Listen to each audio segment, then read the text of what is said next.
तो वो कहते जी मैं लाहौर गई थी, वहां दिखाया, एक तो उन्होंने पैसे बहुत मांग लिए और फिर वो कहते जी नजर नजर नहीं आनी। ओह। तो मैंने कहा नहीं का तो मैं नहीं कहता, बट साफ तो नहीं आएगी। पिछले दिनों हम एशिया पैसिफिक कॉन्फ्रेंस अटेंड करके आए हैं, जहां मेरी स्पेशली चाइना एंड वियतनाम के लोगों से बात हुई, चर्चा हुई। सिर्फ इसलिए हमने उनसे चर्चा की कि उस एरिया में ये बीमारी हमारे से भी ज्यादा बढ़ रही ओके। है। वो मीडिया मेरे पास तक भी पहुंच गया और पाकिस्तान से की आंख में हिंदुस्तानी नूर करके और न्यूज चला दी उन्होंने। तो उस माहौल को उन्होंने ऐसा बढ़ा दिया, जबकि मैं ये मानता हूं मैंने तो कुछ लंबा चौड़ा नहीं किया था। जो मेरा रूटीन है वो मैं कर रहा हूं। एमएलए साहब जो जीत के आए हैं, ऑपरेशन से इलेक्शन से पहले उन्होंने 850 ऑपरेशन करवाए। खर्चा उनका, चैरिटेबल। चैरिटेबल खर्चा उनका। अरे हमने वाह। हमारी सर्जरी की, जो भी सामान चाहिए वो मंगवा देते थे बस। गुड। तो हमारे तो बड़ी लो कॉस्ट सर्जरी है। तो वो पाकिस्तान के जो पेशेंट आए उनको लगा कि यार इतने कम रेट में यहाँ ऑपरेशन हो जाते हैं। लेकिन मैं जितने भी मरीजों को जानता हूँ, वो ब्लड शुगर उस दिन टेस्ट नहीं कराते जिस दिन रात को शादी में जाके आते हैं। यार आज तो ज्यादा आनी है, अपने कल करा लेंगे, परसों करा लेंगे। सो दे प्लान इट। इसके लिए एक टेस्ट है HbA1c। ओमेगा 3 फैटी एसिड्स लेने के लिए अखरोट ले सकते हैं, अलसी का बीज ले सकते हैं। जो नॉन वेज लोग हैं वो फिश ले सकते हैं। इसके अलावा रेडी अवेलेबल ट्रीटमेंट्स मार्केट में अवेलेबल है। मेजर्स हम बताते हैं लोगों को। आप अपने ऑफिस में बैठें, बैंक में बैठें, गर्दन में दर्द ना हो इसके लिए कंप्यूटर की जो स्क्रीन है उसका सेंटर आपकी आई के एग्जैक्ट अलाइनमेंट में होना चाहिए। It should not be up और बिलो। लेकिन ये अंधेरा होते ही जो हम ब्लू लाइट लेके बैठ जाएंगे ना, तो ये सबसे पहले तो आई में स्ट्रेन करेगी, फिर मेमोरी को गड़बड़ करेगी, और यदि मेमोरी की गड़बड़ होगी तो नेक्स्ट डे इंसुलिन की भी गड़बड़ होगी, आपका डाइजेशन भी बिगड़ेगा। तो उसका हल्का सा हम मसाज ट्रीटमेंट वगैरह करते हैं, तो उससे कई बच्चों के रिलीफ हो जाता है। लेकिन सुरमा डाल दें तो फिर वो ठीक नहीं हो सकता, क्योंकि वो फर्दर ब्लॉक कर दिया हमने कुछ पार्टिकल सुरमे के देने से।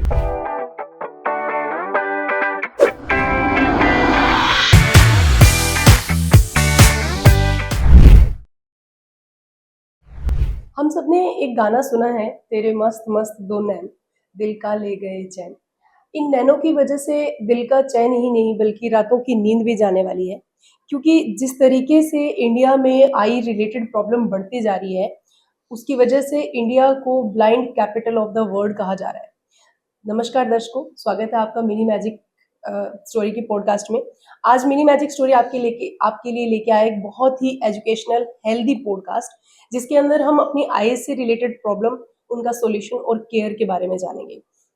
और आज जो हमारे गेस्ट हैं वो है यहाँ के टॉप ऑप्थेल्मोलॉजिस्ट डॉक्टर रवि त्रहन। उन्हीं से ही हम इन सारे क्वेश्चंस का आंसर जानेंगे। आप अगर अपनी आंखों से बहुत प्यार करते हैं तो आप हमारे साथ एंड तक बने रहें। स्वागत है सर आपका हमारे चैनल पे। Thank you.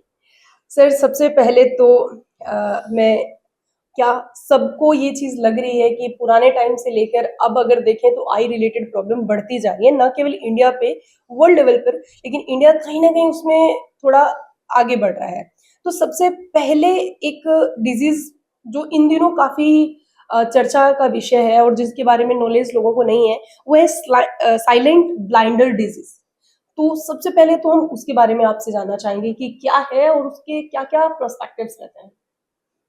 साइलेंट ब्लाइंडर नाम की कोई डिजीज नहीं है, ये एक हमने कैटेगरी रखा है। ओके। इस कैटेगरी में कुछ बीमारियां आती हैं जिसके बारे में मैं अभी सबसे चर्चा करूंगा। ये नई नहीं है, ये बहुत पुरानी है। ओके। नई बीमारियों के बारे में भी चर्चा करेंगे। आंखों की बीमारियां बढ़ती जा रही हैं, इसमें कोई शक नहीं है, जिसमें बहुत सारा सहयोग हमारे लाइफस्टाइल का भी है। तो जो साइलेंट ब्लाइंडर्स जिसको हम बोल रहे हैं, उसमें मैं आपको कुछ सिनेरियो देना चाहूंगा। साइलेंट मतलब चुपके से आ गई। आंख का काम है देखना। यदि वो देखना कम कर दे तो कोई भी व्यक्ति सीधा नेत्र चिकित्सक के पास जाएगा। जी। यदि उसमें दर्द हो, उसमें कहीं भी कोई परेशानी हो तो वो डॉक्टर के पास जाएगा। लेकिन जब कोई दिक्कत हुई ही नहीं और एक दिन उसकी आंख चली गई तो वो क्या करे? ऐसे तो इन बीमारियों को हम साइलेंट ब्लाइंडर्स में रखते हैं। सपोज करो एक बच्चा बहुत ही मेधावी, ब्रिलियंट, +2 पढ़ी, 12 किया, एनडीए में जाना चाहता है, उसने जो भी अपना कंपटीशन था वो क्लियर कर लिया जी। और मेडिकल में उसको ये कहा गया कि आप आगे नहीं जा सकते क्योंकि आपकी एक आंख में रोशनी लगभग नहीं है, 10 to 20% रोशनी है, इसलिए आप एनडीए के लिए फिट नहीं। दूसरी, एक एडल्ट जिसके डायबिटीज है, डायबिटीज वाले लोग एक बार डॉक्टर को दिखाएंगे, जैसे ही उनको पता चला डायबिटीज है, उन्होंने दवाई लिख दी। कॉमन सिनेरियो ये है कि वो थोड़े दिन बाद अपना ब्लड शुगर टेस्ट कराएंगे बिल्कुल। और जब उनको लगा मेरा इस दवाई पे कंट्रोल है तो दवाई कंटिन्यू रखेंगे। ये तो उन लोगों को मैं मानता हूं जो अच्छी तरह से कर रहे हैं, अदरवाइज तो लोग सोचते हैं यार शुगर ठीक है, अब तो मेरे जरूरत ही नहीं, वो दवाई नहीं लेते और उनके कहीं कोई कंप्लेंट ही नहीं है तो दवाई लें भी क्यों। लेकिन जब बाय दी वे कहीं जाना पड़ता है किसी और बीमारी के लिए, कोई डॉक्टर शुगर टेस्ट करता है, तब पता चलता है कि यार ये तो काम बहुत गड़बड़ हो चुका है। चलो हम उस व्यक्ति की बात करते हैं जो लगातार से महीने में एक बार शुगर टेस्ट कराता है और जो डॉक्टर ने बताई दवाई वो लगातार ले रहा है, उसकी मोटे तौर पे कोई गलती नहीं है, सिर्फ इसलिए कि उसने रेगुलर चेकअप नहीं करवाया।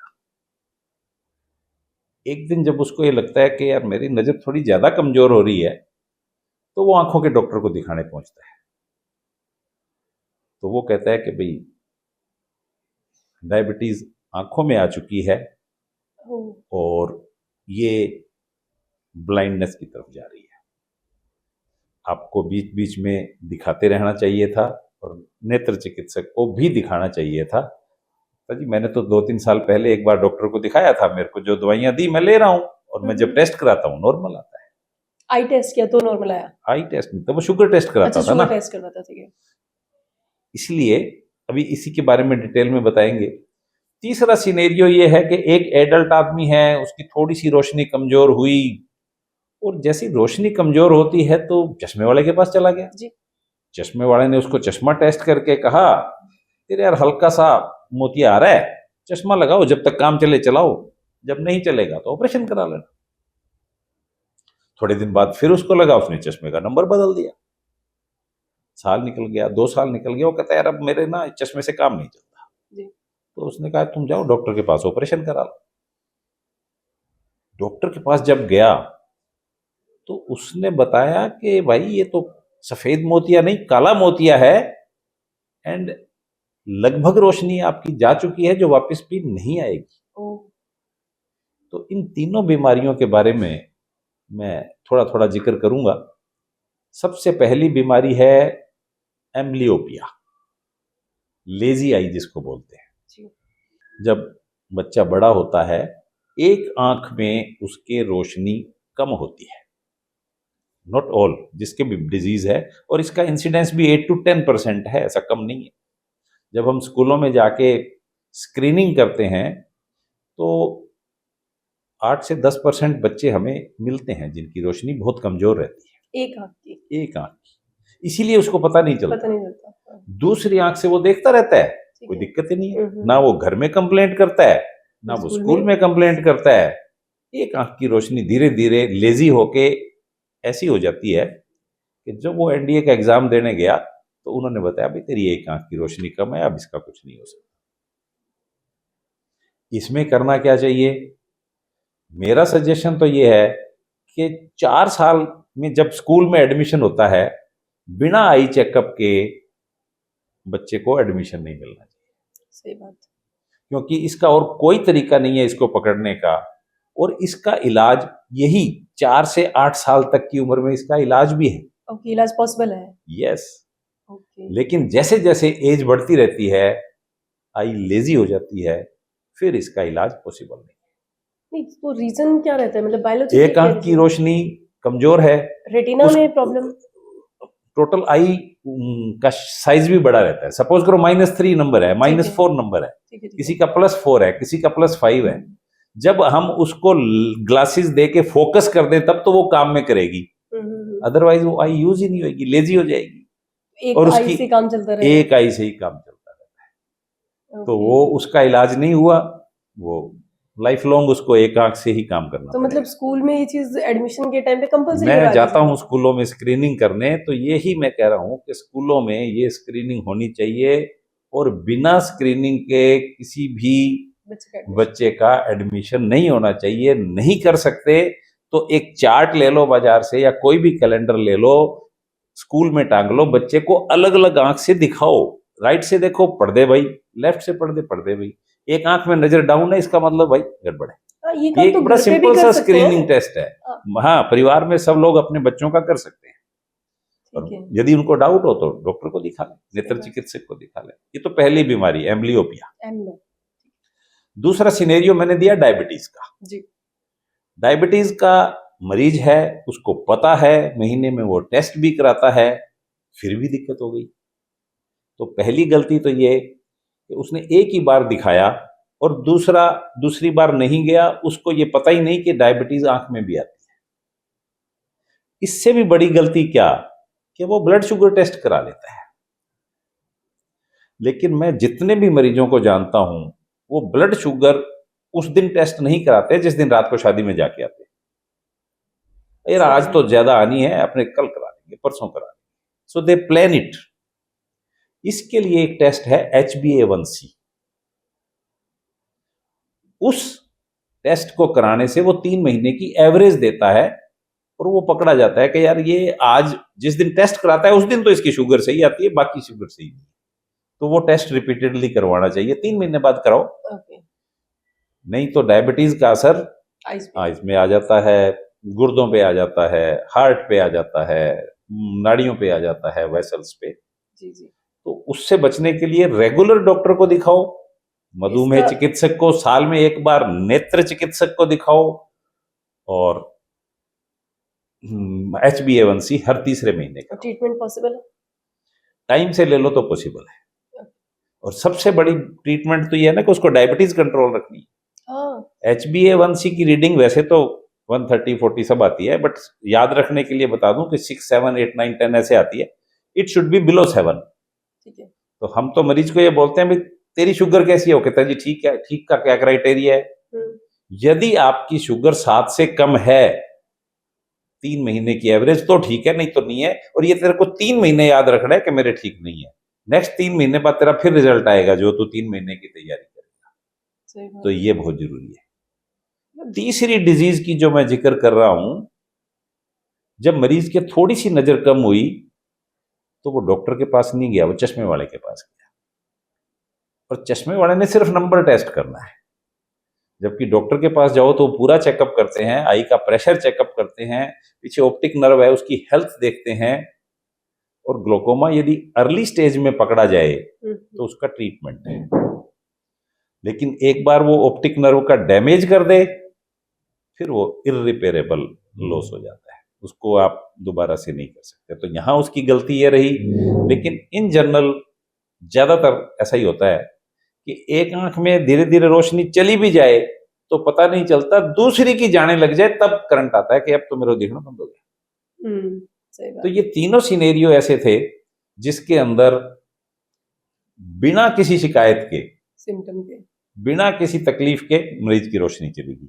तो पहली में तो मैंने ये बताया कि प्रिंसिपल की ड्यूटी है कि वो बिना ही चेकअप के बच्चे को ना ले। डायबिटीज के लिए ये बताया कि डायबिटीज के लिए और ग्लोकोमा के लिए स्क्रीनिंग कैंप्स लगने चाहिए।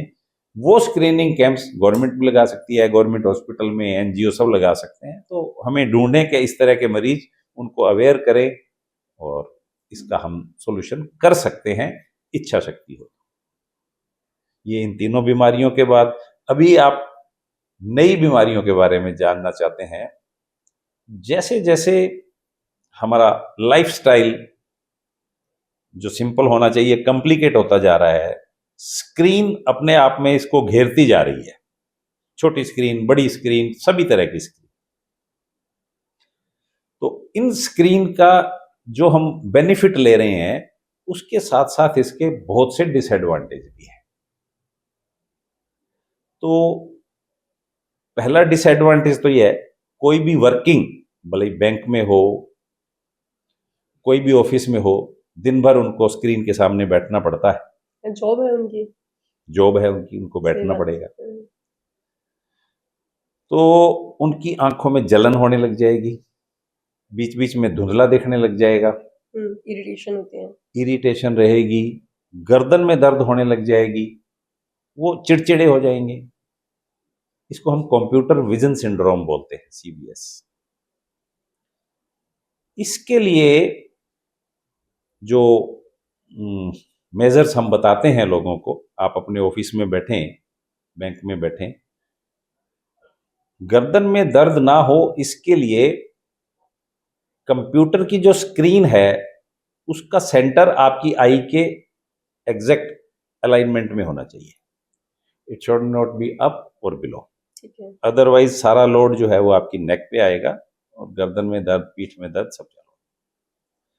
दूसरा, एक स्टडी में ये मिला कि जब हम कंप्यूटर पे वर्क करते हैं तो हमारा रेट ऑफ ब्लिंक बहुत कम हो जाता है। तो ब्लिंक कम होने से टीयर का सर्कुलेशन नहीं बैठता और फिर ब्लरिंग भी रहेगी और बर्निंग भी रहेगी। तो उसके लिए हम सलाह देते हैं कि एक तो आपको ब्लिंक करना है, रिपीटेड ब्लिंक करना है। और मैं तो यहां तक सलाह देता हूं, एक छोटे से कागज पे ब्लिंक लिख के आपकी कंप्यूटर स्क्रीन पे टिका दो स्टिकर, तो आपको ये याद आता रहे कि ब्लिंक करना है। और उसके नीचे मैं ए लिखवा देता हूं, वो इसलिए कि कंप्यूटर पे जितना मेरे को आइडिया है सबसे ज्यादा ए यूज होता है। तो उसको ये याद रखना है कि जैसे ही ए दबाना है तब ब्लिंक करना ही करना है। सही बात। तो repeated blinking and full hydration, खूब पानी पीना है। एंड बीच में 20 मिनट के बाद में 20 सेकंड के लिए 20 फीट दूरी पे देखना है। अच्छा, 20-20-20 रूल यही है। ओके, ठीक है। तो इससे आपको रेस्ट मिलेगा और उस रेस्ट से इन बीमारियों के चांसेस कम रहेंगे, सफरिंग कम रहेगी। ठीक है, ठीक है, ठीक है, ठीक है। तो ये हाँ, जब स्क्रीन का टाइम रहता है, आंखें डैमेज तो हो रही हैं, ठीक है। ये जो बोलते हैं आंसू सूख गए, वो उसी के लिए बोला गया। हमारे टीयर्स ग्लैंड बेसिकली काम नहीं करती है या वो काम करना बंद कर देती है, ये रीजन है। इसके अंदर स्क्रीन टाइम में जब हम ब्लिंक नहीं करते तो टीयर्स पूरा सर्कुलेट नहीं होता, कॉर्निया ड्राई होने लग जाता है। ठीक है। उसमें आग में घी डालते हैं ना, तो इसमें एसी डबल काम करता है। अच्छा। वो फर्दर ड्राई कर देता है चीजों को। यदि आप कोई मेडिसिन ले रहे हो किसी चीज की, वो भी ड्राई करती है। और एडल्ट जो लेडीज रहती हैं, मीनोपॉज हो जाता है, उनके फिर ड्राइनेस हो जाती है हार्मोन डिस्टर्बेंस से। तो ये सारी चीजें मिलके, जैसे कल मेरे पास एक पेशेंट आए, शी इज अबाउट 55। तो उन्होंने बताया कि जी हमने बहुत जगह दिखा लिया, ये ड्राइनेस की दवाई दे रहे हैं और ये मेरे ठीक हो जाता है, फिर हो जाता है। उसको मैंने बड़े आराम से समझाया कि ये मेडिसिन चल रही है, जब किसी भी बीमारी की हम जड़ पकड़ ले तो उसको हम जड़ से ठीक कर देते हैं। हमने जड़ पकड़ ली, लेकिन आप इसको हटा नहीं सकते। ना आप मोबाइल छोड़ सकते, ना आप एसी छोड़ सकते। आपकी एज मीनोपोजल है, आपके ये ठीक नहीं होगी।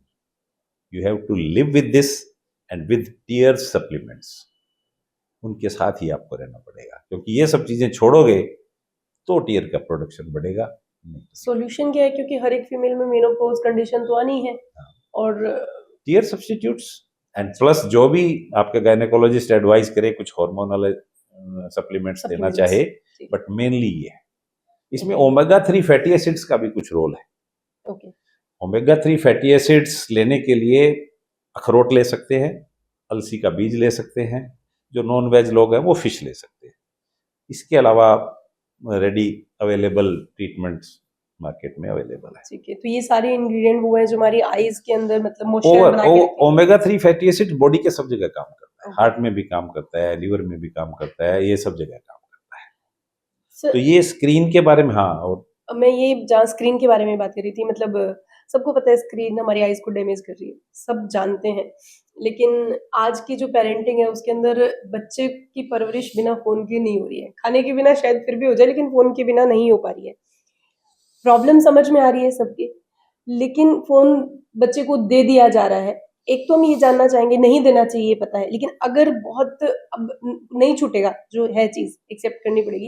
लेकिन क्या एक ऐसा पर्टिकुलर गाइडलाइन हो सकती है कि इतनी देर दो उसके बाद में उसको स्किप कर दो? एक पॉइंट ये। दूसरा अगर जो बच्चा रेगुलर देख-देख के इरिटेट हो चुका है, चिड़चिड़ा हो चुका है स्क्रीन देख-देख के, क्या उसके लिए कोई सॉल्यूशन है? बिल्कुल, आज के समय का बहुत ही रेलेवेंट क्वेश्चन है। मैं थोड़ा-सा इसमें वाइड स्प्रेड में जाना चाहूँगा। बिल्कुल। बच्चों को, बड़ों को, सबके हिसाब से ही आंसर देता हूँ। हमारी बॉडी पे ना happiness hormones and unhappiness hormones दोनों का ही रोल रहता है। ठीक है। हैप्पीनेस हार्मोन्स में डोपामाइन है, ऑक्सीटोसिन है, सीरोटोनिन है, एंडोर्फिन्स हैं।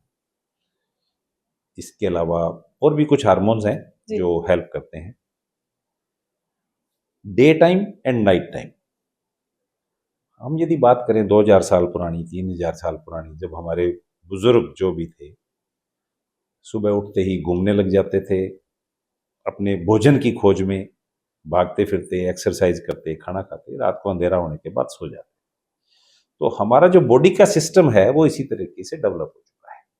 4 हार्मोन पहले बताए, इंसुलिन एंड मिलेटोनिन 2 और हार्मोन है।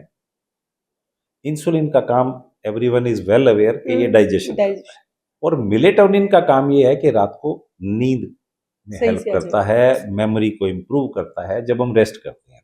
अब सुबह हुई और हमने अच्छी से रोशनी ली, इंसुलिन आएगा, हम जो भी खाएंगे वो डाइजेशन रहेगा। जैसे जैसे अंधेरा होने लगता है इंसुलिन का काम खत्म हो जाता है, तब मिलेटोनिन का। ठीक है। मिलेटोनिन का ये काम है, एक तो रात को नींद अच्छी लाए, शरीर को रेस्ट मिले, पूरे रिपेयर हो बॉडी की, और मेमोरी हमारी मेंटेन शार्प रहे, रहे, हाँ। शार्प रहे। लेकिन ये अंधेरा होते ही जो हम ब्लू लाइट लेके बैठ जाएंगे ना, तो ये सबसे पहले तो आई में स्ट्रेन करेगी, फिर मेमोरी को गड़बड़ करेगी, और यदि मेमोरी की गड़बड़ होगी तो नेक्स्ट डे इंसुलिन की भी गड़बड़ होगी, आपका डाइजेशन भी बिगड़ेगा। ओह! तो ये सब तरफ से काम करता है। तो लोगों की मेमोरी ऐसी, आप देख लो कि फोन नंबर 3 पूछ लो तो याद नहीं रहेगा, कंसंट्रेशन खत्म। कंसंट्रेशन। इतना हम लंबा पॉडकास्ट बना रहे हैं, लोग पीसीज में ही देखेंगे, क्योंकि इतना लाइफ स्पैन, अटेंशन इतना नहीं रहा, सही बात। इतनी देर नहीं देख सकते, क्योंकि वो सब इसी जल्दी से हार्मोनल का डिस्टर्बेंस रहेगा ये। बहुत तो ये सब चीजें, अब गाइडलाइंस की जहां तक बात है, मैं एक बीमारी का और जिक्र कर देता हूं, प्रोग्रेसिव मायोपिया। हुँ, माइनस का नंबर को मायोपिया बोलते हैं, जिसमें बच्चे को दूर दिखने में दिक्कत आती है। मैंने 1990 में एमएस कर लिया था, और तब से मैं आंखों के पेशेंट्स देख रहा हूं।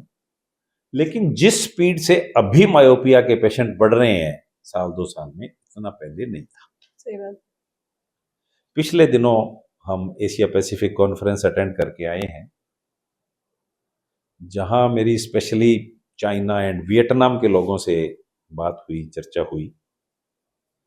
सिर्फ इसलिए हमने उनसे चर्चा की कि उस एरिया में ये बीमारी हमारे से भी ज्यादा बढ़ रही है। ओके।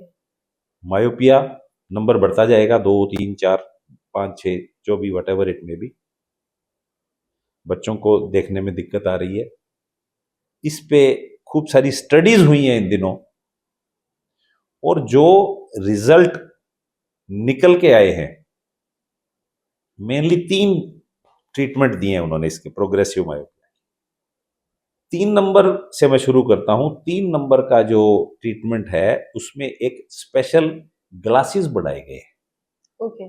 उस ग्लासेस में क्या रहेगा कि सेंटर में पावर रहेगी और पेरिफेरी में पावर नहीं रहेगी, तो पेरिफेरल डी फोकस रहेगा। उसमें यह पाया गया है कि ये मायोपिया प्रोग्रेशन कम होता है। थोड़े कॉस्टली लेंसेज हैं। सेकंड नंबर पे जो ट्रीटमेंट है वो इससे कम महंगा है, यानी कि एट्रोपिन आई ड्रॉप्स, उसकी स्पेशल कंसंट्रेशन 0.00101, वो रात को सोते हुए डालनी है। और उससे हमें काफ़ी अच्छे रिजल्ट मिले हैं, काफ़ी अच्छे मतलब ज़्यादा नंबर में प्रोग्रेशन रुका है।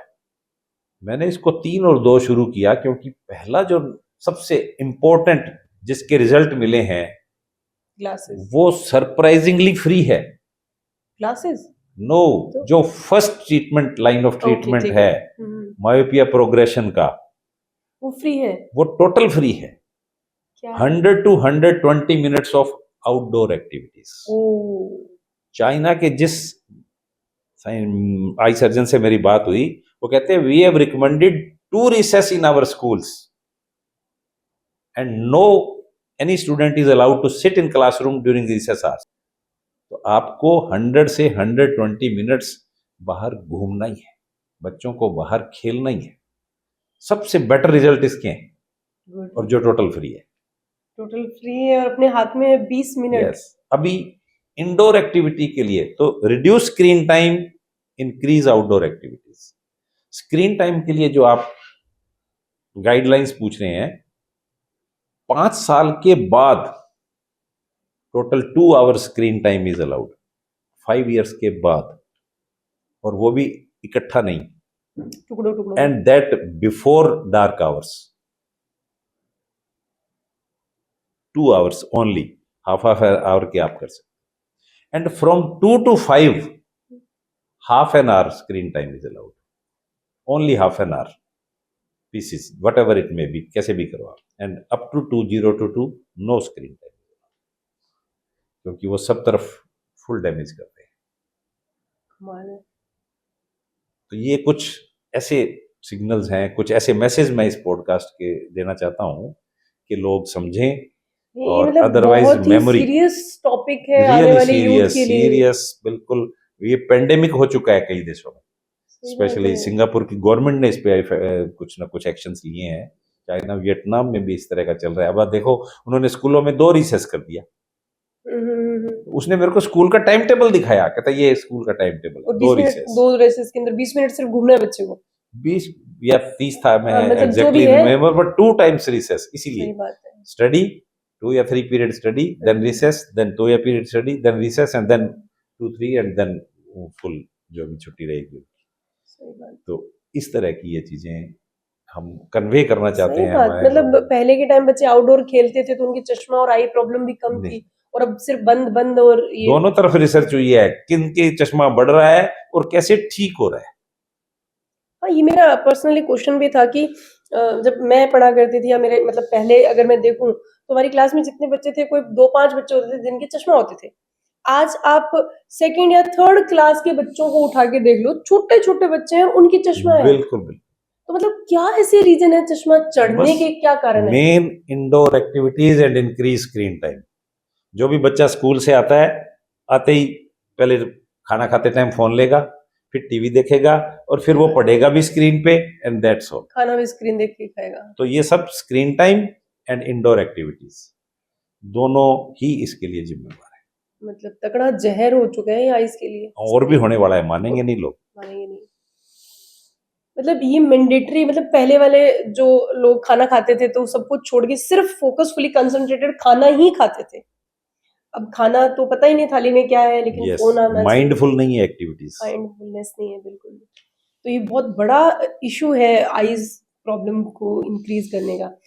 एक चीज और डॉक्टर मैं जानना चाहूंगी आपसे, क्या जेनेटिक्स भी होता है क्या? अगर पेरेंट्स को चश्मा है तो बच्चे का भी होगा? सभी के ऐसा नहीं होता, लेकिन कहीं कहीं जेनेटिक फैक्टर होते हैं। पैथोलॉजिकल मायोपिया है, उसके अंदर बच्चों के दोनों पेरेंट्स के हैं तो बच्चे के होने के चांसेस चांसेस ज्यादा ज्यादा रहते हैं। ज्यादा रहते हैं। ठीक है। और एक मैंने ऐसे पढ़ा था कि हमारी जो आईज है उनका काम बेसिकली दूर का देखने का होता है। मतलब आंखों का डिजाइन कुछ इस तरीके से है कि लॉन्ग डिस्टेंस के लिए डिजाइन है हमारी नहीं, नेचुरल ऐसा नहीं है। जब बच्चा जन्म लेता है और जैसे जैसे ग्रो करता है, हमारी आंख में एक लेंस होता है, उस लेंस के मूवमेंट्स कंट्रोल करने के लिए एक जो न्यूज होते हैं, तो उसमें वो फोकस चेंज होता रहता है। ठीक है।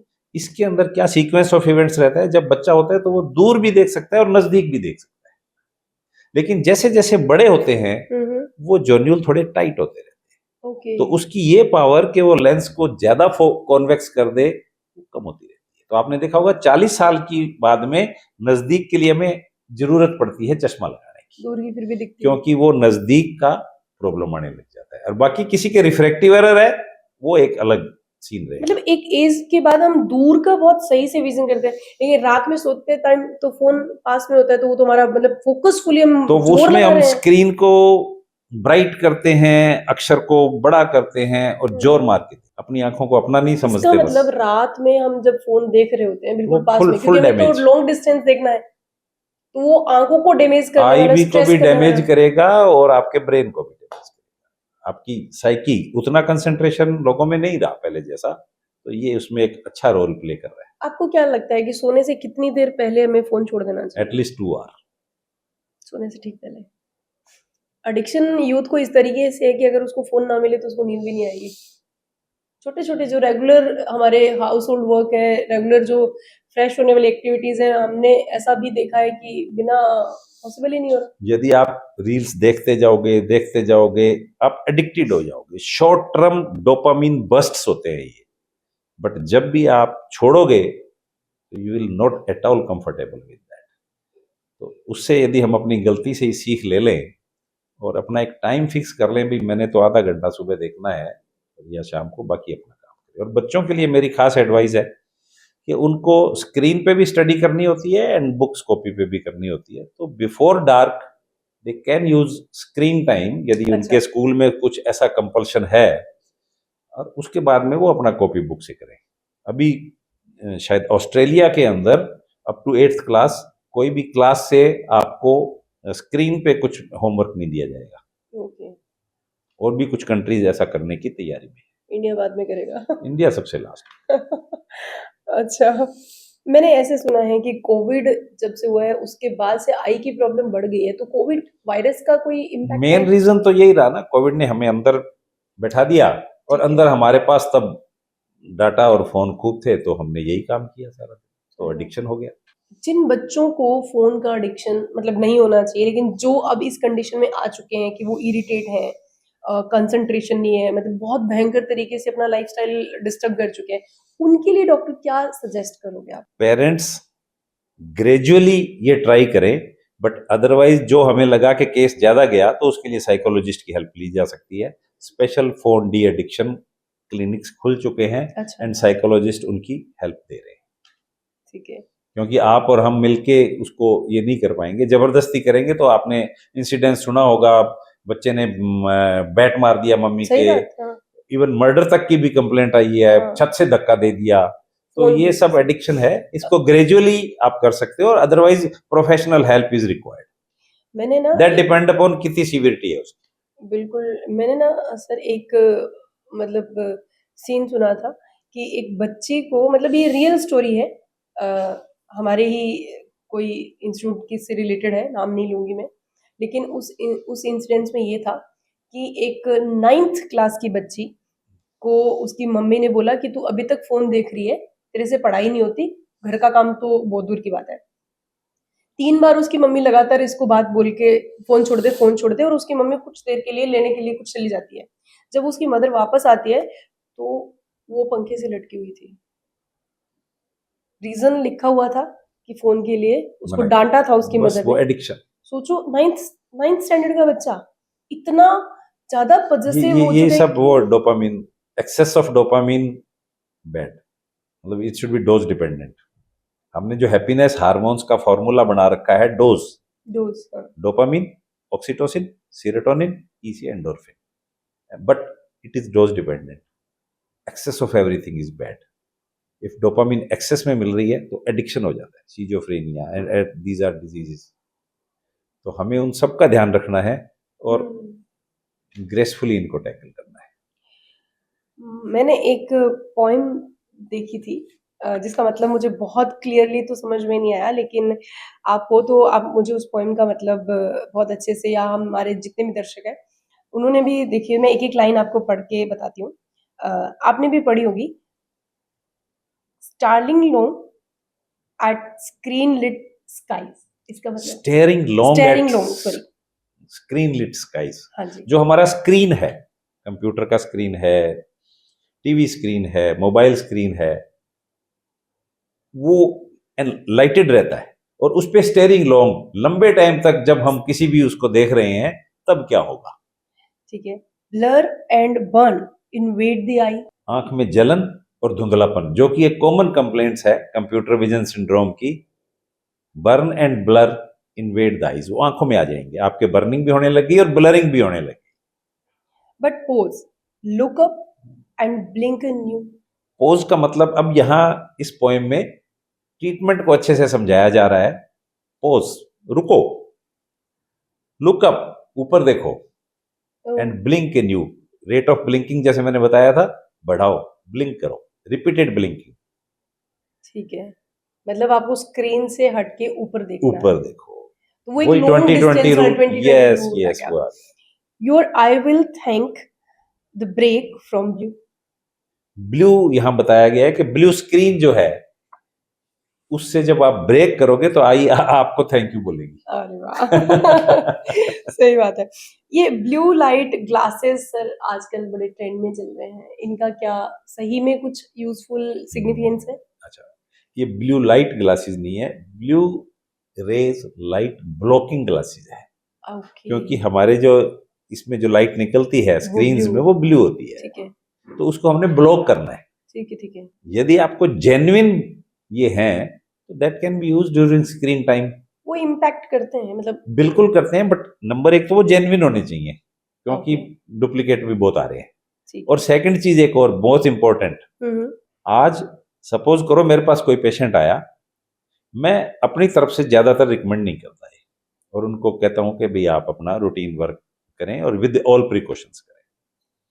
कोई पेशेंट आके कहता है जी आजकल तो ऐसे ग्लासेस आ रहे हैं, तो मैं उसका एक डिसएडवांटेज मानता हूं जो कहीं नहीं लिखा, सुनने वाले भी अचंभित होंगे। पेशेंट जब वो ब्लू रे ब्लॉकिंग ग्लासेस लेके जाता है तो उसका स्क्रीन टाइम 4 टाइम्स 5 टाइम्स हो जाता है। अब मेरे को क्या क्या परवाह है? होएगा? करेक्ट। तो सब प्रॉब्लम तो हो गई ना। तो इसलिए यदि वो जुडिशियसली यूज करे तो कहीं ना कहीं हेल्प करेंगे, लेकिन ओवर कॉन्फिडेंस में आके भाई अब तो मेरे पास ग्लासेस हैं, दैट इज द प्रॉब्लम। सही बात। तो चश्मा मतलब चढ़ने के या स्पेक्स लगने के बहुत सारे रीजन है मानते हैं। सनलाइट जो एक्सपोजर रहता है उसका भी कोई इम्पैक्ट रहता है कि अगर वो आउटडोर नहीं एक्टिविटीज में वही है, अच्छा वही आ जाएगी। प्लस विटामिन डी मिलेगा, दैट इज ठीक है, ऑल्सो हेल्पफुल, आई की हेल्थ के लिए बहुत जरूरी है।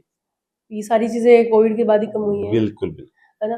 तो क्या ऐसा मेडिकली पॉसिबल है कि किसी को एक बार ही चश्मा लग गया तो कुछ खाने से, कुछ पीने से या कुछ आंखों में डालने से, मतलब बहुत सारी होम्योपैथी या आयुर्वेदिक मेडिसिन या ड्रॉप्स, आई ड्रॉप्स ऐसी होती हैं जो ऐसे दावा करती हैं कि हम ये डाल लो तो तुम्हारे चश्मा उतर जाएगा, क्या ये बायोलॉजिकल पॉसिबल है कुछ खाने पीने या देखो, आंखों में चश्मा डालने या से? तो मायोपिया में लगता है, माइनस का चश्मा है, या हाइपरमेट्रोपिया में लगता है, प्लस का चश्मा है, या प्रेस बायोपिया में लगता है जो नजदीक का चश्मा है। तो इनमें से कोई भी चीज रिवर्सेबल नहीं है। लेकिन एक सेकंड साइट करके एक टर्म है हमारे, सेकंड साइट में क्या होता है कि जब 40 साल के हुए उसका नजदीक का चश्मा लग गया और 50 पे वो कहता है यार मेरे को तो बिना चश्मे साफ दिखता है।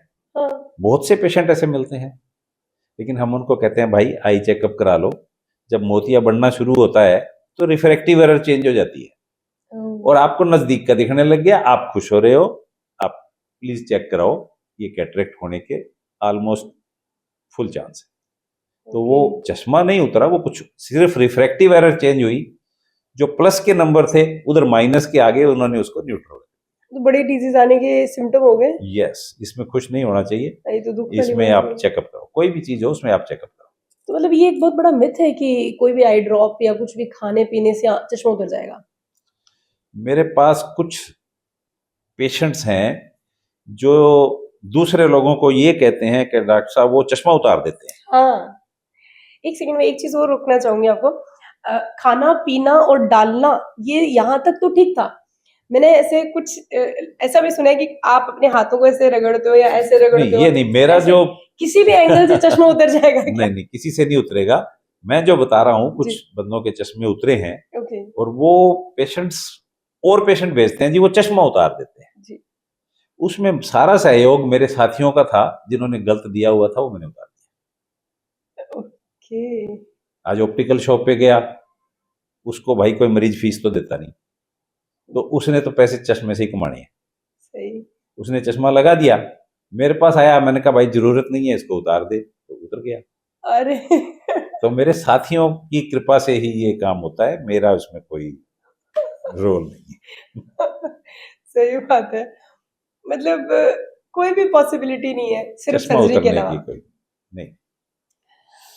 तो आई सर्जरी, अच्छा ये आई सर्जरी के लिए मतलब चश्मा उतारने के लिए जो सर्जरी की जाती है उसको मतलब लेसिक सर्जरी बोलते टाइम के साथ साथ इवॉल्व हुई। हैं? ओके। सबसे पहले आरके होती थी, रेडियल किरेटोटमी, जिसमें खूब चश्मा सारे उतरता चीरे था। लगाए जाते थे, चश्मा उतरता था। आईज में लॉन्ग टर्म चीरा। में जाके वो सक्सेस नहीं रही, उसमें कुछ प्रॉब्लम्स आई तो वो नहीं रही। फिर लेजर सर्जरी शुरू हुई, पीआरके, फिर लासिक, लासिक के बाद अब स्माइल, इस तरह से सिल्क, ये सब नई नई। अपडेटेड वर्जन ऑफ सर्जरी है। हाँ, ये सब अपडेटेड वर्जन है। तो अभी तक की सबसे सेफेस्ट आपने कौन सी मेथड बोल सकते हैं जो आंखों के चश्मा? मैं आपको, आरके तो हो गया, पीआरके और लासिक, इसमें क्या रहता है कि कॉर्निया की जो डिफरेंट लेयर्स होती हैं, बेसिकली हमें कॉर्निया की शेप चेंज करनी है। ठीक है। तो जब शेप चेंज करनी है तो कॉर्निया के ऊपर लेजर किरणों से उसका रीशेपिंग कर देते हैं। कुछ टिश्यू को हम बर्नआउट कर देंगे तो शेप जो है वो चेंज हो जाएगी। जब सरफेस के ऊपर ये करते हैं, सरफेस एब्लेशन बोलते हैं उसको, लेकिन उसमें ड्राइनेस की, थोड़ा पेनफुल, नर्व एंडिंग्स कट जाती हैं, पेनफुल रहता है। फिर एपिथेलियम हटा के और नीचे लेजर करके ऊपर फिर एपिथेलियम रिपोस्ट कर देते हैं, उसमें प्रॉब्लम्स कुछ कम होती हैं। ठीक है। लेकिन अभी एक स्माइल टेक्निक आ गई, हाँ। Small incision lenticule extraction, laser से बड़ा प्रिसाइज कट रहता है। फुल थिकनेस कॉर्निया है, उसके अंदर एक डेप्थ पे इंसिजन लगता है, फिर दूसरी डेप्थ पे लगता है, तो एक लेंटिक्यूल टाइप चीज बन जाती है, उसको निकाल लेते हैं। ओके। तो कॉर्निया की सरफेस को नहीं डिस्टर्ब किया हमने, तो उसके अंदर ड्राइनेस वगैरह के चांसेस कुछ कम रहते हैं। और इस स्माइल का जो लेटेस्ट वर्जन है वो सिल्क, हाँ सिल्क अपडेटेड। इसमें स्मूथ इंसिजन रहेगा। ठीक है। जो लेजर है वो थोड़ी और फास्ट है, कट्स हैं वो ज्यादा स्मूथ हैं, तो जो incidences of dry eye smile में कम थे वो इसमें थोड़े और कम हो जाएंगे।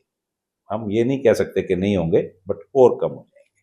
लेकिन बस वही है कि हर टेक्नोलॉजी एडवांस हो रही है, and उसके लिए हाँ उसके खर्चा भी लिए लगता है, उसके लिए सब चीजें। सही है। चश्मा के लिए दो ऑप्शन बनते हैं। चश्मा मतलब ऐसा भी है कि चश्मा लगाते हुए लोग ज्यादा सुंदर नहीं लगते, ऐसा उनको लगता है, तो एक कॉस्मेटिक सर्जरी के अंदर आते हैं आई थिंक। कॉस्मेटिक सर्जरी में आता है, लेकिन मैं तो मेरे पेशेंट्स को बोलता हूँ कि यार आपने चश्मा लगाया हुआ है, it adds in your personality. यदि आप इसको उतारोगे तो आप सोचो कैसा लगेगा। यदि कुछ किसी लोग ने शुरू इनको में नहीं लगाया तो बात अलग है, लेकिन किसी ने 2 साल 5 साल लगा लिया, उसके बाद वो चश्मा उतारे तो उल्टा अच्छा नहीं लगता। सही बात है। लेकिन इनके रिप्लेस में अब कॉन्टेक्ट लेंस आ चुके हैं ना? बहुत पहले से आ रहे हैं हाँ कॉन्टैक्ट मतलब लेस, काफी टाइम से आ वर्जन रहे चेंज हैं। होता रहता है, तो क्या मतलब वो सेफ है उनका यूज करना एज कम्पेयर टू चश्मा? दुनिया में 100% सेफ तो कुछ भी नहीं है। ठीक है। सब इस रिफ्रैक्टिव एरर में सबसे सस्ता, सुंदर, टिकाऊ चश्मा। उसके बाद आप लगाओ तो कॉन्टेक्ट लेंस यूज कर सकते हो, बट आपको पता होना चाहिए कि इसको कैसे यूज करना है, क्या प्रिकॉशंस हैं, रात को उतार के रखना है, सॉल्यूशन में डाल के रखना है, time to time solution change करना है। और कॉन्टेक्ट लेंस भी डिपेंड अपॉन उसकी ड्यूरेबिलिटी, डेली वाले भी डिस्पोजेबल हैं, मंथली भी हैं, क्वार्टरली भी हैं, ईयरली भी हैं। तो जिस टाइप का कॉन्टेक्ट लेंस आपके पास है उसी तरीके से उसको आपको मैनेज करना है। मैंने ऐसा कहीं इसके बाद जैसी लेजर सर्जरी है, जी। उसमें भी लेजर सर्जरी काफी टाइम से हो रही है, लासिक सर्जरी। कुछ पेशेंट्स के तो बहुत अच्छे रिजल्ट आए, कुछ के अच्छे नहीं आए। ओके। तो जब जब रिसर्च होती गई तो पता चला कि every patient is not fit for laser surgery. Okay patient में ही प्रॉब्लम है। हाँ, तो वो असेसमेंट, अब जैसे कॉर्नियल टोपोग्राफी की बहुत अच्छी मशीनें आ गई हैं, टोपो गाइडेड लेसिक होने लग गई है।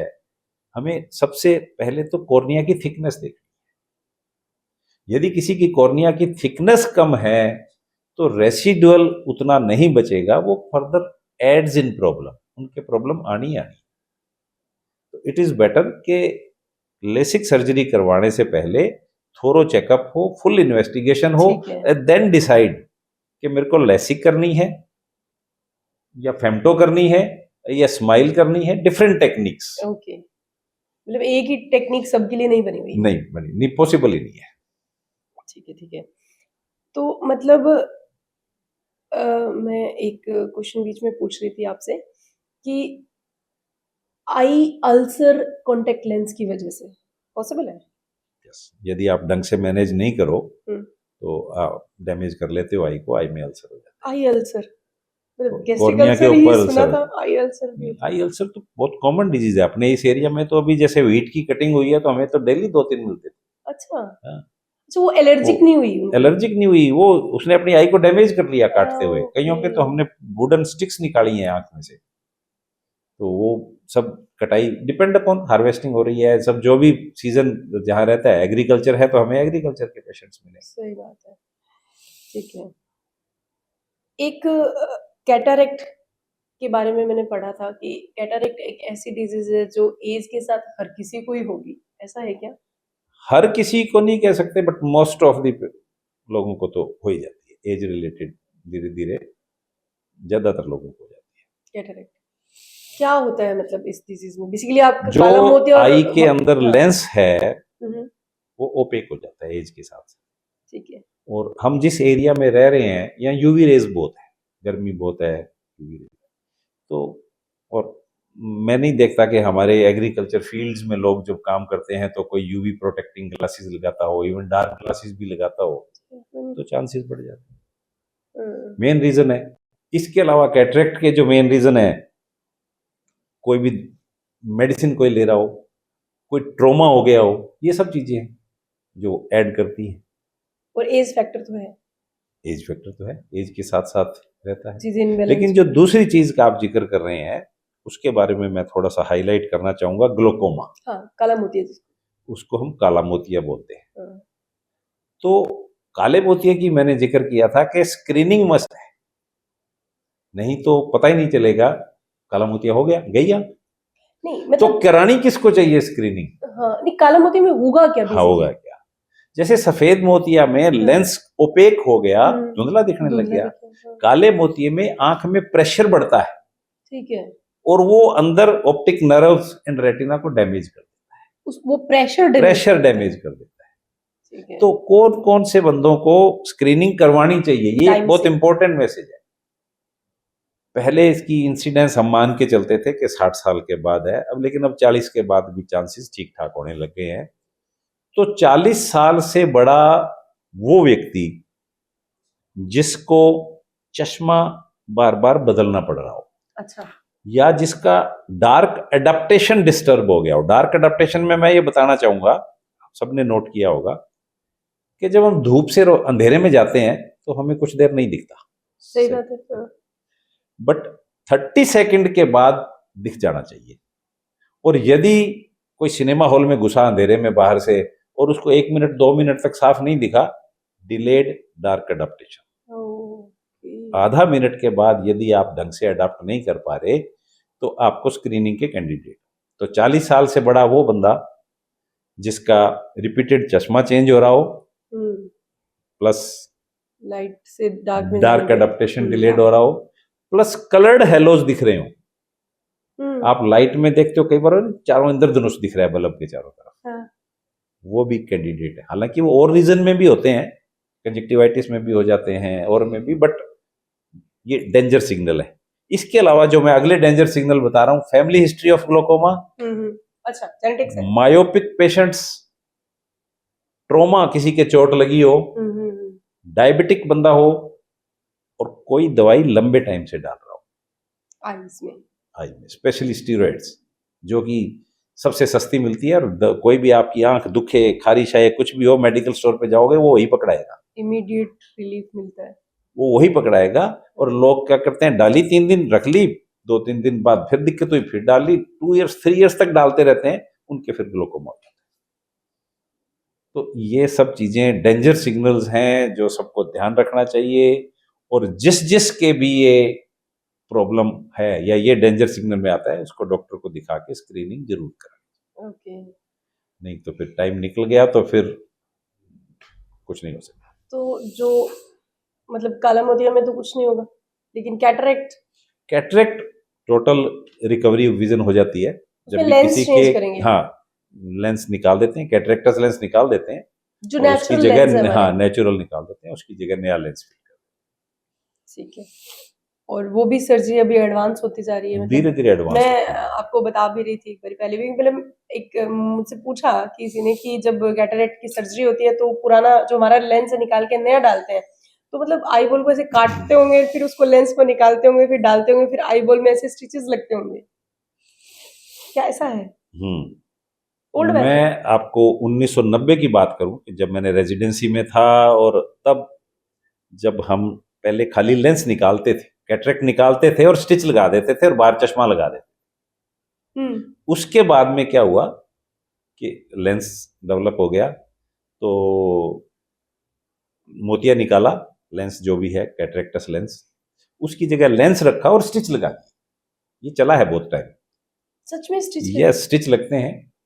उसके बाद करीब 20 एक साल से, 20 या 25 साल से धीरे धीरे ये स्टिचेस लगने बंद हो गए, क्योंकि एक ऑप्थेल्मोलॉजिस्ट ने ये डिस्कवर कर लिया कि यदि हम इलास्टिक कॉर्निया में स्पेशल टनल बना के इंसिजन बनाएं तो सेल्फ सीलिंग होती है, तो उसमें स्टिचेस की जरूरत नहीं रहती। लेकिन आज भी किसी किसी पेशेंट्स में कभी ना कभी स्टिचेस लगाना पड़ सकता है, ओके। लेकिन मोस्ट ऑफ द केसेस में 99.99 में कोई स्टिचेस तो मतलब स्टिचेस लेना बड़ा पेनफुल नहीं, प्रोसेस है। पेनफुल नहीं है। पहले यदि आपने नहीं सुना हो तो ऑपरेशन करते थे, स्टिच लगाते थे, 1.5 महीने बाद खोलते थे, और लोगों को 1.5 महीने का परहेज भी रखते थे। हाँ। आपको बेड पे लेटे रहना है, आपको ये करना अब है। तो नहीं है। अब लोग वही उसी फैक्ट के साथ आते हैं, कितने दिन का परहेज है। मैंने कहा वो स्टिचेस के साथ गया परहेज। अब जब स्टिचेस नहीं है तो परहेज भी नहीं है। आप घूमो, खाओ पियो, बस जस्ट आई को रब मत करना एंड स्प्लैश ऑफ वाटर मत करना। मतलब इमीडिएटली यस, रिकवरी है। रिकवरी इमीडिएट और next day, no problem. Okay. एक डॉक्टर मैं ये जानना चाहूंगी कि मतलब हमें आंखों में ड्रॉप्स वगैरह डालने से रेजिस्टेंसी बढ़ती है, लेकिन सुरमा, काजल, इसका कोई इम्पैक्ट आता है आंखों पे? इंडियन कल्चर के अंदर तो बहुत ही ज्यादा लगाया जाता है बच्चे स्पेशली को। बच्चों के खूब लगाते हैं। हाँ। तो रूटीन में हमारे आईज में टीयर का सर्कुलेशन रहता है कि लैक्राइमल ग्लैंड से टीयर्स बनते हैं, पूरी आई में घूमते हैं, और नेजोलैक्राइमल डक्ट से वो आउट हो जाते हैं। बिल्कुल। लेकिन कुछ बच्चों में वो डक्ट ब्लॉक रह जाती है। हम्म। रूटीन में क्या होता है कि जब बच्चा पेट में रहता है तो वो ब्लॉक रहती है, और जन्म के 1 दिन 2 दिन के बाद वो खुल जाती है, तो वो टीयर्स का सर्कुलेशन होने लग जाता है। किसी किसी के वो ब्लॉक रह जाए तो उसका हल्का सा हम मसाज ट्रीटमेंट वगैरह करते हैं, तो उससे कई बच्चों के रिलीफ हो जाता है। लेकिन सुरमा डाल दें तो फिर वो ठीक नहीं हो सकता, क्योंकि वो फर्दर ब्लॉक कर दिया हमने कुछ पार्टिकल सुरमे के देने से। सही और बात। बहुत से लोगों के सुरमे का जो भी इसके अंदर कार्बन रहता है उससे आइज रेड हो जाती है, कईयों के एलर्जिक हो जाती है। हम तो पेशेंट को ये सजेस्ट करते हैं कि for cosmetic reasons if you want you can apply outside the eye, okay. Eye में मत डालो, बाहर लगा लो। तो मतलब सुरमा बेसिकली आंखों के लिए डेंजरस ही है, कोई ज्यादा उसका बेनिफिट नहीं है, benefit- कॉस्मेटिक लोग यूज करते हैं, अदरवाइज बहुत से लोग एलर्जिक है इससे। ठीक है। डॉक्टर मैंने एक चीज देखी है कि जब बच्चा पैदा होता है, न्यू बोर्न बेबी होता है, वो अगर प्री मेच्योर हो जाए, ठीक है, तो उसकी रेटिना डैमेज हो जाती है परमानेंटली, ऐसा कुछ डिजीज है क्या? ऐसा डिजीज है, यदि वो प्रीमेच्योर हो, लो बर्थ वेट हो, एंड उसको ऑक्सीजन दी गई हो, तब वो चांसेस बढ़ जाते हैं। इस बीमारी रेटिना को डैमेज हो आरओपी जाएगी? बोलते हैं, रेटिनोपैथी ऑफ प्रीमेच्योरिटी। तो बिल्कुल डैमेज हो जाती है। ऐसे बच्चों का स्पेशल स्क्रीनिंग होना चाहिए और उसका अकॉर्डिंगली ट्रीटमेंट होना चाहिए, नहीं तो रेटिना डेवलप नहीं हो पाती। तो वो बच्चा कभी नहीं देख पाएगा मतलब? यदि वो फैल गई या पूरी डेवलप नहीं हो पाई और 1-2 महीने निकल गए तो नहीं देख पाएगा। तो चांसेस है कुछ ट्रीटमेंट की, मतलब टाइम से हुआ तो? यदि टाइम से आपको बच्चे को जैसे ही डिस्चार्ज किया हॉस्पिटल से हम्म, उसको कंसल्टेंट के पास चला जाना चाहिए।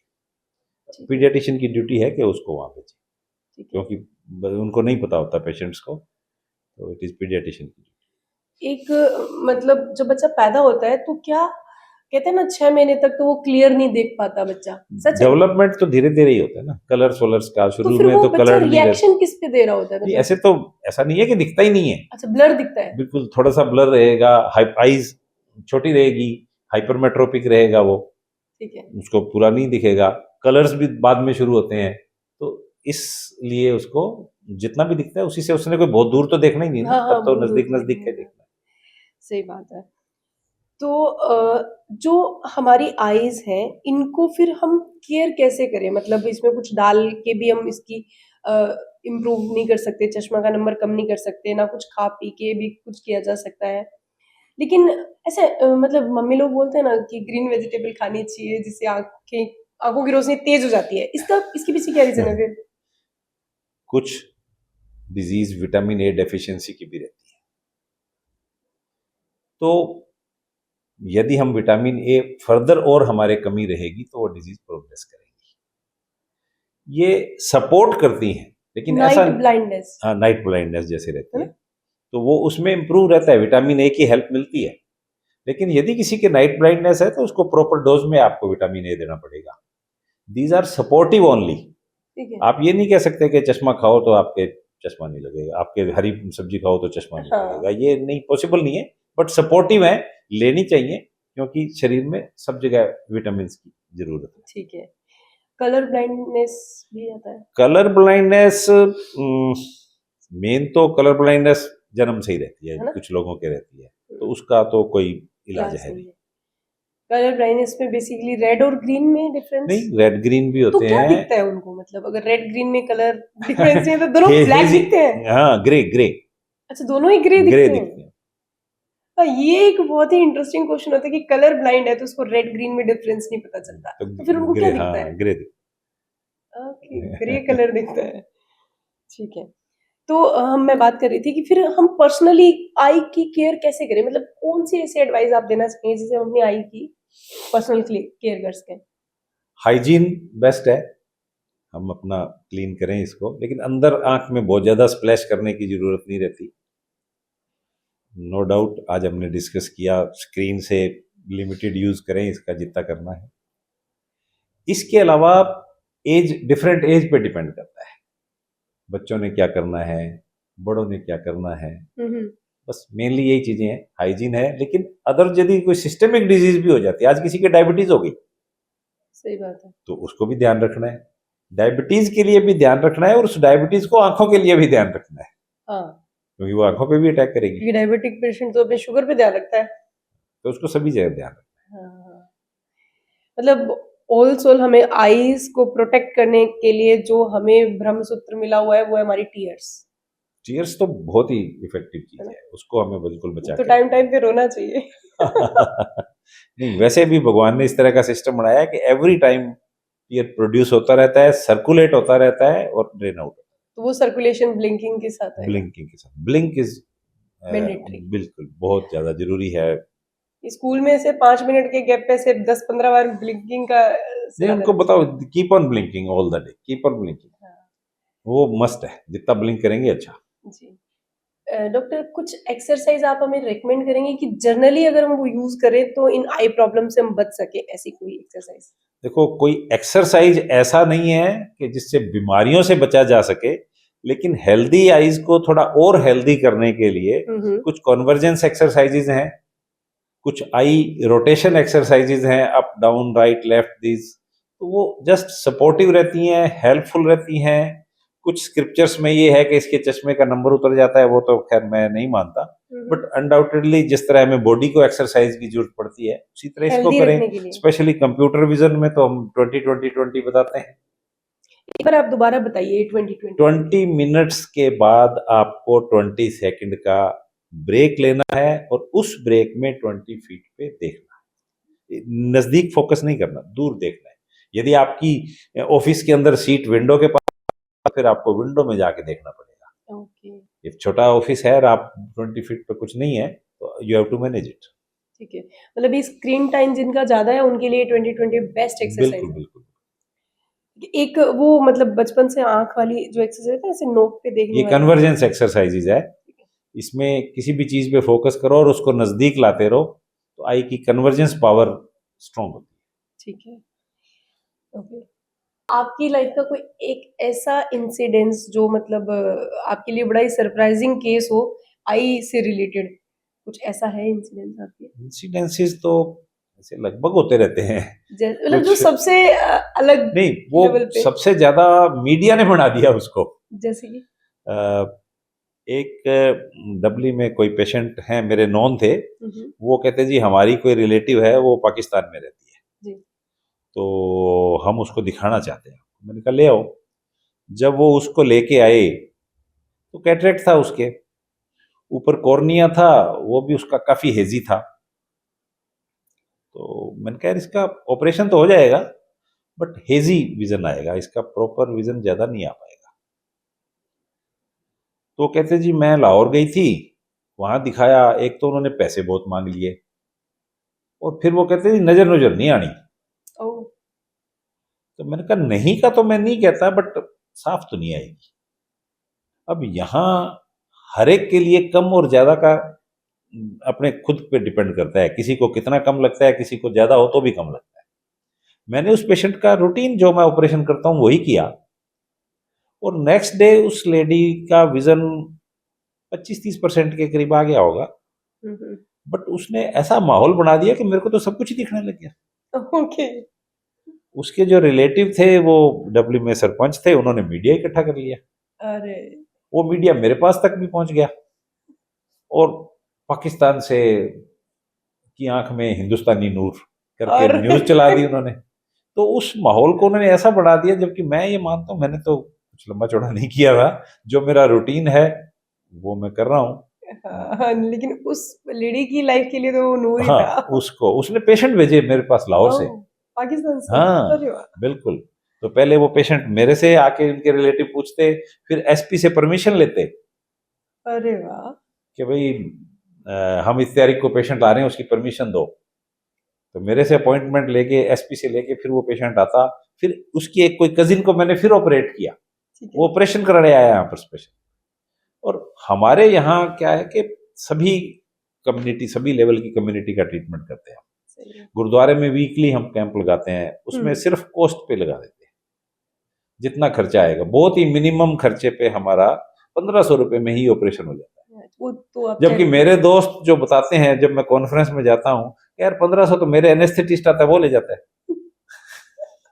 तो सही है। ये एक बड़ा सरप्राइजिंग है। अभी हमारे यहाँ एमएलए साहब जो जीत के आए हैं, ऑपरेशन से इलेक्शन से पहले उन्होंने 850 ऑपरेशन करवाए, खर्चा उनका, चैरिटेबल। चैरिटेबल खर्चा उनका। अरे हमने वाह! हमारी सर्जरी की, जो भी सामान चाहिए वो मंगवा देते थे बस। गुड। तो हमारे तो बड़ी लो कॉस्ट सर्जरी है, तो वो पाकिस्तान के जो पेशेंट आए उनको लगा कि यार इतने कम रेट में यहाँ ऑपरेशन हो जाते हैं। लेकिन सब तरह के सही बात ऑपरेशन है, अवेलेबल हैं सही और बात है, अपने को भी पता है कि बहुत सारी कैटेगरी हमारे लो इनकम की ही सही रहती है, बात है। तो उनकी सेवाएं, उनके लिए भी हमें कुछ ना कुछ लेकिन उसके लिए करते इतना रहना बड़ा चाहिए। दिल और इतना सुलझा हुआ दिमाग होना बहुत ज़रूरी है।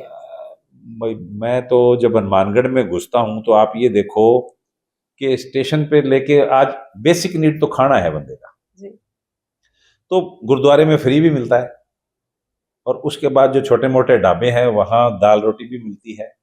फिर ग्रेजुअली हम बढ़ते जाएंगे तो star hotels and all that, और सब में जाते हैं लोग, सही गुरुद्वारे में भी जाते हैं और आज जीएम में भी जाते हैं, सही बात राजू है। में भी जाते हैं। तो इसी तरह सब कैटेगरी के पेशेंट होते हैं। अब आप अपनी ब्रांडिंग क्या करना चाहो उस पर डिपेंड हुँ, करता है। हम चाहते हैं कि जो पुअर लोग हैं उनका भी कुछ ना कुछ ख्याल रखा जाए, वही इसीलिए तो। हमने वीकली गुरुद्वारे का रखा है। पहले मेरा ब्यास में जो कैंप लगता था उसमें चलता रहता था, हम साल में 10 दिन लगा के आते थे। और अब एवरी वीक हमारे यहाँ सर्जरी रहती है, 8 to 10 सर्जरीज एवरी वीक हमारी चैरिटेबल है। चैरिटेबल, उसको गुड, बहुत नो ही बढ़िया। प्रॉफिट नो लॉस पे हमारा चलता है। क्योंकि ये चीज़ पता तो सबको है लेकिन सब कर नहीं पाते ना, तो वही चीज़ है कि एक सुलझा हुआ दिमाग ही ये बस चीज़ कर ठीक है, सकता है। मतलब इसी बहाने कुछ ना कुछ होता रहता है। सेल्फ सैटिस्फैक्शन होता रहता है। एक लास्ट क्वेश्चन डॉक्टर हम आपसे जानना चाहेंगे कि आई डोनेशन को लेके बड़ा ही तगड़ा मिथ है कि मेरे से अभी कुछ दिनों पहले कोई मिला और उसने मेरे से नॉर्मली, क्योंकि मैं बायो पढ़ाती हूँ तो उनको लगा कि नॉलेज है होगा, तो पूछा कि अगर हम मरने के बाद आंखें डोनेट कर दें तो जब अगला जन्म होगा हमारा तो उसमें आंखें आएंगी या नहीं मिलेगी। तो ये मेरे लिए बड़ा ऐसे सरप्राइजिंग क्वेश्चन था। बायोलॉजिकली बंदा नहीं है तो नहीं एक्सप्लेन कर सकते, बट ये चीज मैं आपके थ्रू जरूर क्लियर करना चाहूंगी कि पहले तो हमें ये बताओ आई डोनेशन होता कैसे है और कितनी देर में होता है डेथ के बाद, और ये क्या अगले जन्म में आई मिलेगी या नहीं मिलेगी। हाँ, ये सब डिपेंड करता है कि एनवायरनमेंट कैसा है। जी। यदि बहुत ज्यादा गर्मी है तो 3-4 घंटे भी निकल गए डेथ के तो बाद। आई डैमेज हो जाती है। तो उसके लिए जो भी फैमिली आई डोनेट करना चाहे वो आई बंद करके और कॉटन, वेट कॉटन उसके ऊपर रख दें और डॉक्टर्स को इन्फॉर्म कर दें तो जल्दी से जल्दी आके वो निकाल लें। सर्दियों में 5-6 घंटे आराम से निकाले जा सकते हैं, बट गर्मियों में इट्स रियली डिफिकल्ट। दूसरा क्वेश्चन आपका ये है कि अगले जन्म में आंख मिलेगी कि नहीं मिलेगी। इसका क्लियर कट तो कोई भी आंसर नहीं दे सकता, बट सर्कमस्टेंशियल जो एविडेंस है, मेरे को ध्यान है कि जब हम स्टडी कर रहे थे तो सबसे ज्यादा आइज हमें लंका से आती थी, और मेरे को ऐसा नहीं लगता कि लंका के अंदर कोई इंसिडेंस ऑफ ब्लाइंडनेस बहुत ज्यादा है। सही बात। तो मैं बड़ा क्लियर कट कह सकता हूं कि ये टोटल मिथ है, इसमें कुछ भी नहीं है। ये एक अच्छा काम है, जो चीज आपके बाद में डोनेट करते हो, डेथ के बाद में डोनेट होती है, तो वो यूजफुल रहेगी और आपको ब्लेसिंग्स मिलेगी और आपके कर्मा में कुछ ऐड होगा। गुड, बहुत बढ़िया। मतलब बहुत सारे लोग हैं जो नहीं देख पा रहे हैं और आई थिंक वो वेट कर रहे हैं कि कोई आए और हमें आई डोनेट करे, यस यस, है ना। बिल्कुल, तो वो उसका यही ट्रीटमेंट है। आप जीते जी कुछ अच्छा कर नहीं पाए, लेकिन क्या पता मरने के बाद आप कितनी ही ब्लेसिंग ले लो उनसे। बिल्कुल। डॉक्टर, आई डोनेशन के अंदर मतलब लोगों को यूं लगता है कि पूरी आई बॉल दी जाती है क्या, मतलब कौन सा पार्ट कैसे निकाला जाता है उसके बारे में जब थोड़ा हमें ये बताइए। इन्फॉर्मेशन मिलती है कि ये पेशेंट की डेथ हुई है और इसकी फैमिली आई डोनेट करना चाहती है, तो हम जाके उसका आई बॉल निकाल लेते हैं। ठीक है। और जब हम सर्जरी करते हैं तो उसमें सिर्फ जो कॉर्निया पार्ट है ट्रांसपेरेंट, वो रिप्लेस किया जाता है। ओके। डेड बॉडी से तो आई बॉल दोनों रिमूव हुई, वो- तो आई लैशेस लीड बंद होती है तो पता ही नहीं चलेगा। उसके बाद नीचे शेल डाल के, आर्टिफिशियल आई डाल के और आई बंद कर देते हैं, तो कोई डिसफिगरमेंट नहीं रहता। हाँ, क्योंकि बाद में तो बॉडी को जलना ही है तो नहीं, किसी काम डिसफिगरमेंट भी नहीं होता। उसके बाद भी यदि कुछ लोग अंतिम दर्शन के लिए यदि खोलते हैं तो कहीं कुछ निशान नहीं मिलेगा। ओके, ठीक है।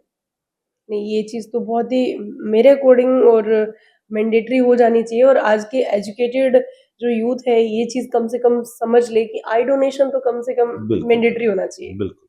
ये पता नहीं कितने ही लोग हैं जो अंधकार में जी रहे हैं। हम्म। तो डॉक्टर, एक चीज और है, मतलब बायोलॉजिकली हमें पता है लेकिन कुछ लोगों को नहीं पता ये चीज कि जब हम कॉर्निया रिप्लेस करते हैं या लगाते हैं तो उस टाइम पे ब्लड ग्रुप का मैच होना या टिश्यू मैच होना, मतलब ये लोगों के दिमाग में रहता है।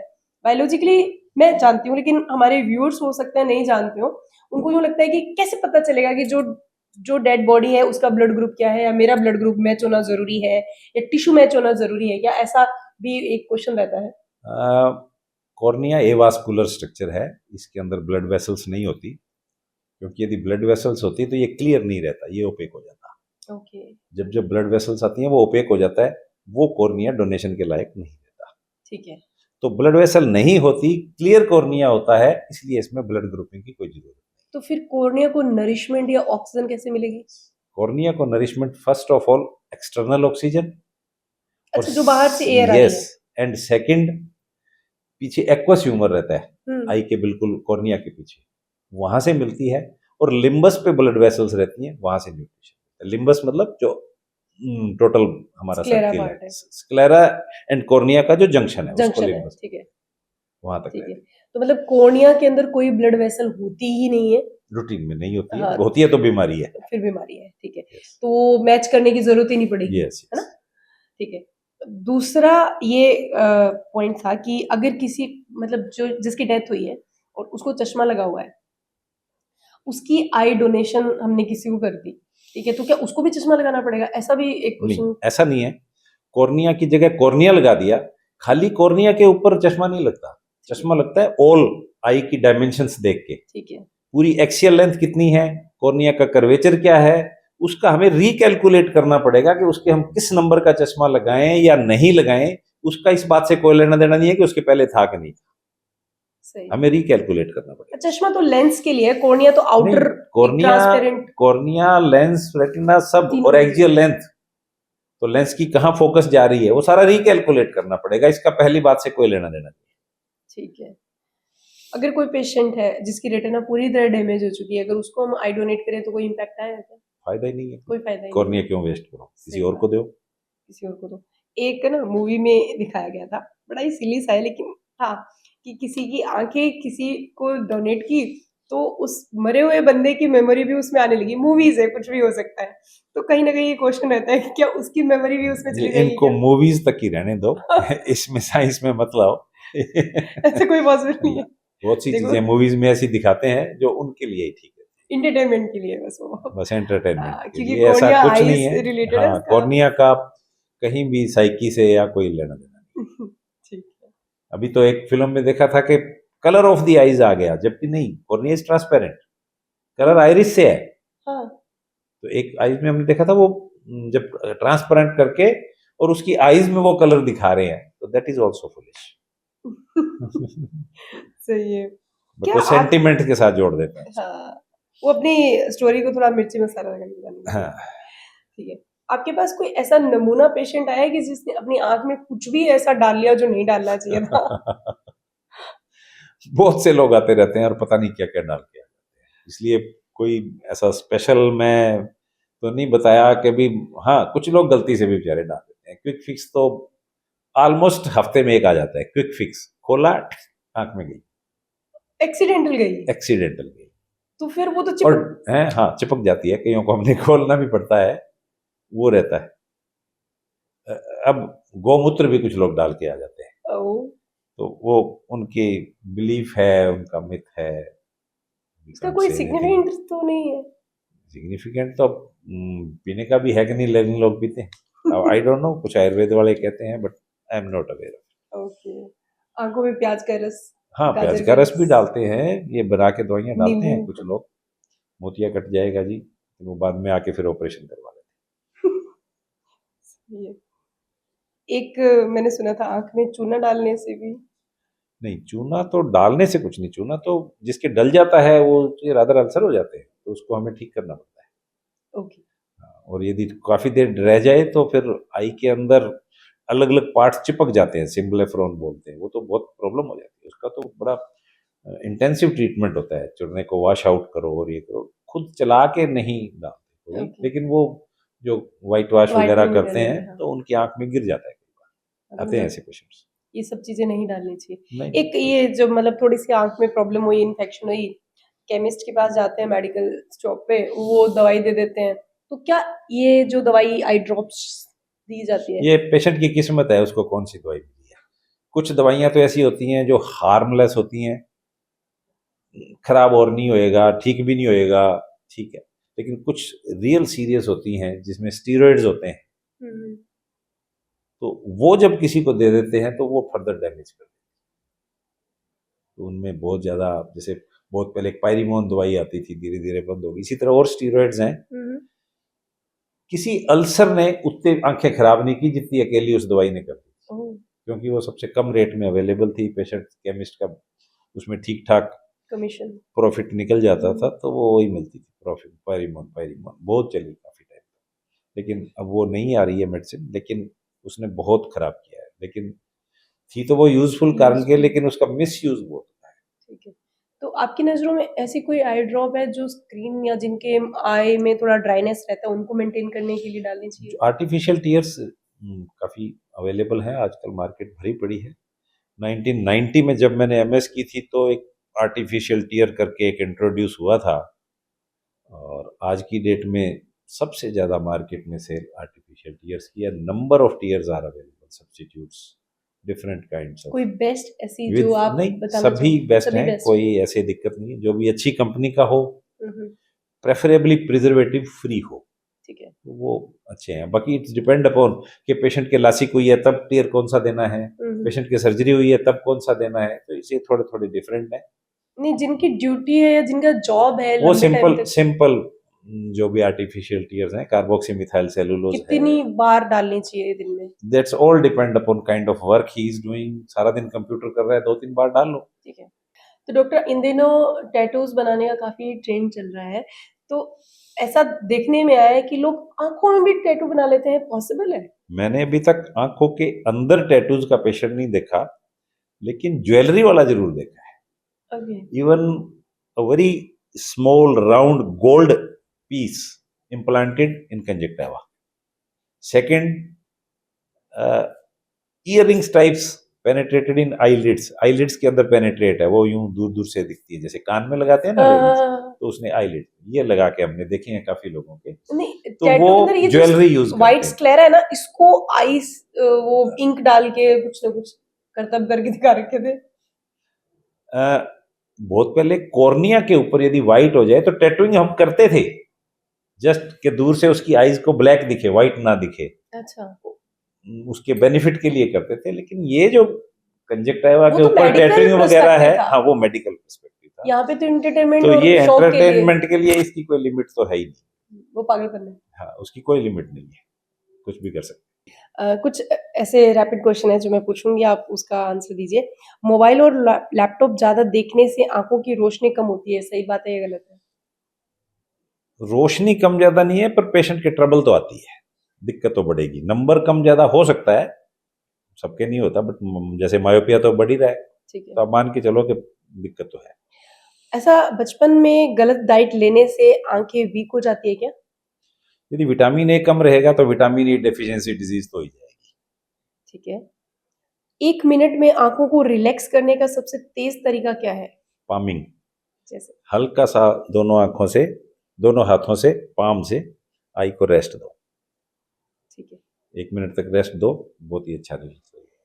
क्या नींद की कमी सचमुच आंखों के लिए कोई प्रोबेबिलिटी सिर्फ आंखों के लिए नहीं, पूरे शरीर के लिए प्रॉब्लम क्रिएट हाँ, करती है? मैं 1 मिनट यहाँ लूंगा कि किसी को यदि हम बताएं कि लाइफ के लिए क्या क्या चीजें जरूरी हैं प्रायोरिटी वाइज, तो स्लीप इज नंबर 1। ओके। क्योंकि स्लीप से ही हमारे सारे जो बॉडी फंक्शंस हैं वो रेगुलेट होंगे, सारे हार्मोन्स होंगे, रीजनरेशन होगा, बॉडी का रिपेयर होगा शाम को। यदि किसी की स्लीप 7 आवर प्लस है और अच्छी स्लीप है, क्वालिटी स्लीप, तो उसके बीमारियों के चांस बहुत कम हो आंखों की चमक बनाए रखने का क्या सीक्रेट मंत्र है? जाएंगे। चमक में लुब्रिकेंट रखो, यही कह सकते हैं। अच्छा। Keep on blinking. आंखों की कौन सी आदत आपको सबसे ज्यादा खटकती है जो लोग अक्सर करते हैं? मतलब कौन सी ऐसी प्रॉब्लम है जो अक्सर पेशेंट करते हैं, दवाई नहीं, पर्ची साथ में नहीं लेके रब आते? नहीं, रबिंग करते रहते हैं कुछ लोग, बहुत जबरदस्त रबिंग करते रहते हैं। अच्छा, रबिंग करना। ठीक। अगर कोई सुपर फूड आंखों के लिए चूज करना हो तो क्या सजेस्ट करेंगे? आंख के लिए किसी फूड से कुछ नहीं होगा, बट जनरली वेजिटेबल्स आर, है ना, वेजिटेबल इंटेक करना चाहिए। Fruits and vegetables.